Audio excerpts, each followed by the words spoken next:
Once upon a time, in the green and peaceful kingdom of Greater Greensward, there lived a princess named Emma. Emma did not feel like a perfect princess at all. She had bright red hair that always escaped from her ribbons, freckles on her nose, and a dress that was usually a little dirty from climbing trees or running through the gardens. Emma loved adventure more than fancy balls, and she loved books and animals more than stiff royal manners. Emma, dear, a princess must walk gracefully, not stomp like a baby dragon. But walking slowly and smiling politely all day felt like wearing shoes that were 2 sizes too small. Never mind, Emma. The world needs brave princesses too, not just pretty ones. Emma loved her grandmother very much. One bright afternoon, the palace was buzzing with noise. There was going to be a grand royal party. Emma did not want to meet any prince at all. So, when no one was looking, Emma quietly slipped out of the palace. She hurried down a narrow path until she reached her favorite place in the whole kingdom, the deep green swamp. Finally!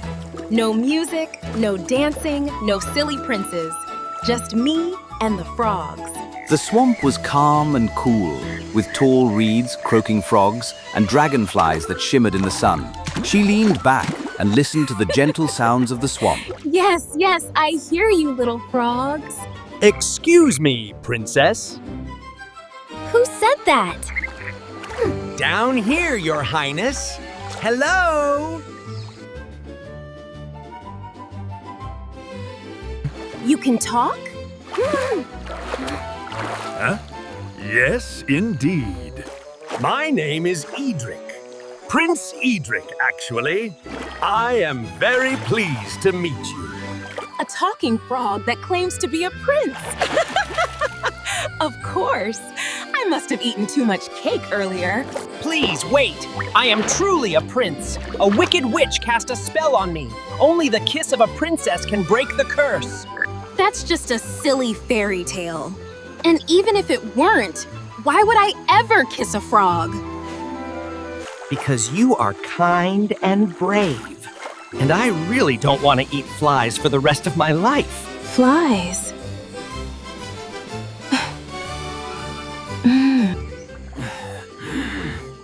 Terrible, I assure you. Fine, one quick kiss. But if this doesn't work, I'm gonna wash my mouth for a week. She bent down, closed her eyes very tightly, and gave the frog the quickest, smallest kiss on his cool, bumpy head. There was a flash of green light. The air hummed with magic. Emma opened her eyes. The frog was still a frog, but something else was wrong. Her hands were no longer hands. They were webbed and green. She gasped and looked at her reflection in the pond.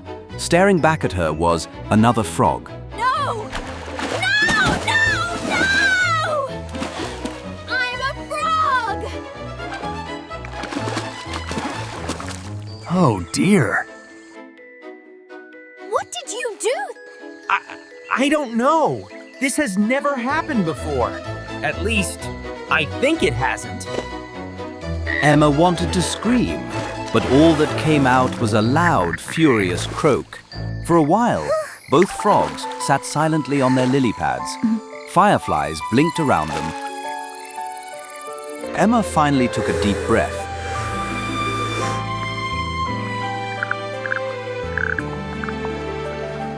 All right. Yelling won't help. We need a plan. She thought of the one person who understood magic better than anyone else. My grandmother, Gracina. She's a powerful sorceress. She must know how to undo this. Excellent!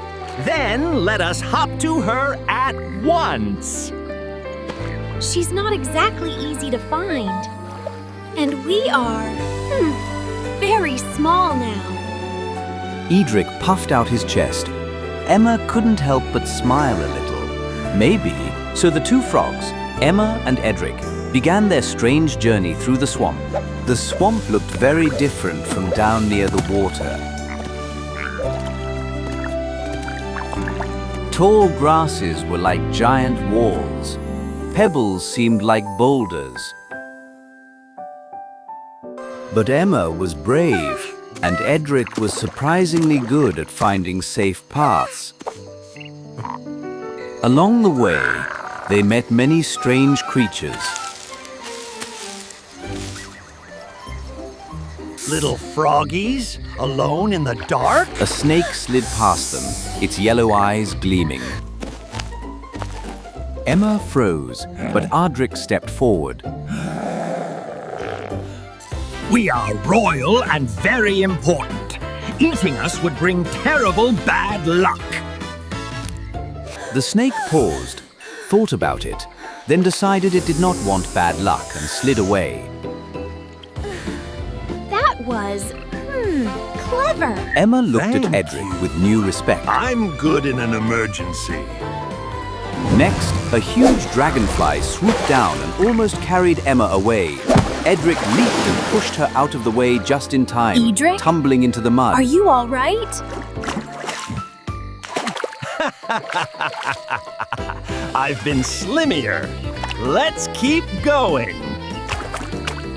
Slowly, slowly, hop by hop, they made their way through the swamp into the deeper forest, where the trees grew tall and twisted. At last, they arrived at a clearing filled with glowing flowers. Right in the middle stood a small, crooked cottage made of roots and ivy.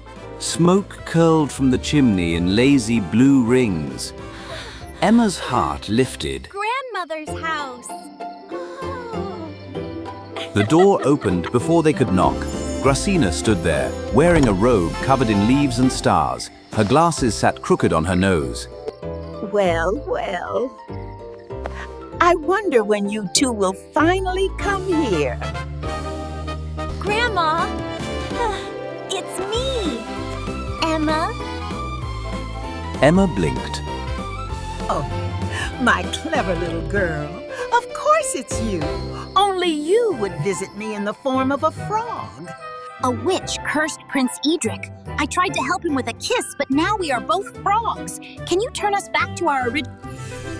Gracina frowned thoughtfully. She waved her wand once, twice. Sparkles danced around Emma and Edric. They felt a warm tingle, but when they looked at themselves, still frogs. The spell is tricky. I can't break it completely. Not yet. Emma's heart sank. So we're stuck like this forever? Of course not. But you will have to do some work yourselves. Gracina began to explain that the witch who had cursed this prince was extremely powerful. Her magic was tied to a dark charm that she kept hidden. If you find that charm and destroy it, the spell will shatter. And where do we find this charming charm? Deep in the wildest part of the forest. In the witch's own lair. Emma, you have always been brave. And you, Prince Edric, have more courage than you think. This stone will light your path when the shadows grow deep. Trust in yourselves and trust in each other. The forest grew darker as they traveled. Shadows stretched long between the trees. Once, a pack of glowing eyes appeared in the bushes. Edric moved closer to Emma.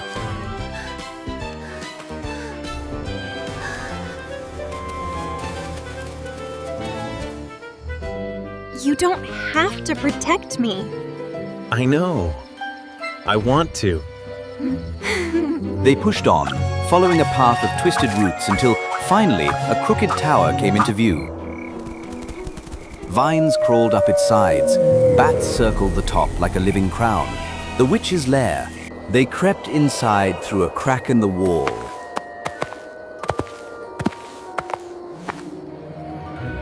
The tower was filled with jars of sparkling dust, bones and bubbling potions.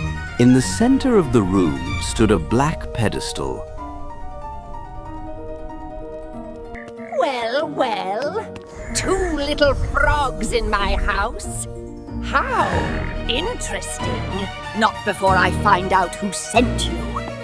Gracina, isn't it? She never could mind her own business.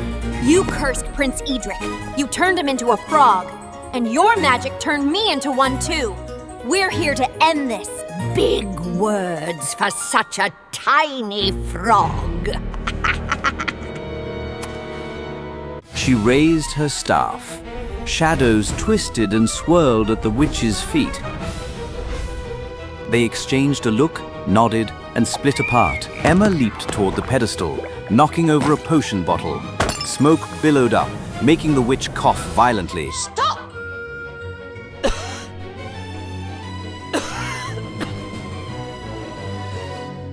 Edric jumped in the opposite direction, croaking loudly to draw her attention. The witch, enraged, swung her staff at Edric. A blast of magic shot past him, missing by an inch. Emma reached the pedestal and rushed toward the charm hanging high on the wall. She grabbed it with both webbed hands and slammed it onto the ground. The charm shattered. The witch screamed as the dark smoke wrapped tightly around her, flashed, and then dissolved into nothingness. Emma shielded her eyes. Emma blinked and looked down. Her frog legs were gone. She looked up and saw a young man. Emma, you're back! And so are you. Without thinking, they ran into each other's arms. For a moment, they simply stood there, laughing and breathing, savoring the incredible feeling of being human again. Thank you, Emma. You saved me. We saved each other. After that, Emma and Edric returned to the palace. The queen could hardly believe her eyes when her daughter walked in, muddy but happy with a real prince at her side. She wore a dress she chose herself. May I have the honor of this dance, Emma? I would be delighted, Edric. And so, in the kingdom of Greater Greensward, the princess who once hated being a princess and the prince who once lived as a frog found their own kind of happy ending. For they had learned that true magic does not only live in spells and charms. It lives in courage, in friendship, and in loving someone exactly as they are.